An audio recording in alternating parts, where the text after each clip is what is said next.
বন্ধুরা কেমন আছো তোমরা সবাই? তো চলে এসেছি একটা মিনি ব্লগ নিয়ে। আজকে শনিবারের ডিনারটা সত্যিই জমে গেছে। তাই তোমাদের সাথে ভাবলাম একটু শেয়ার করি।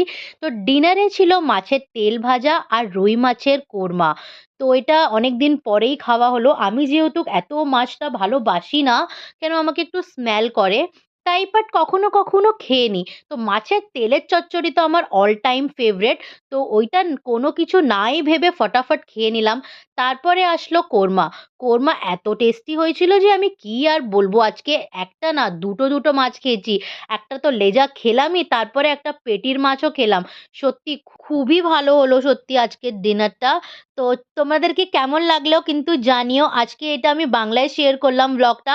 যেহেতু আজকে প্রপার বাঙালি ফুড ছিল তাই জন্যে বাংলায় না শেয়ার করলে কিন্তু এই ব্লগটা জমতো না। ভিডিও যদি ভালো লেগে থাকে তাহলে কিন্তু চ্যানেলটাকে অবশ্যই সাবস্ক্রাইব করো।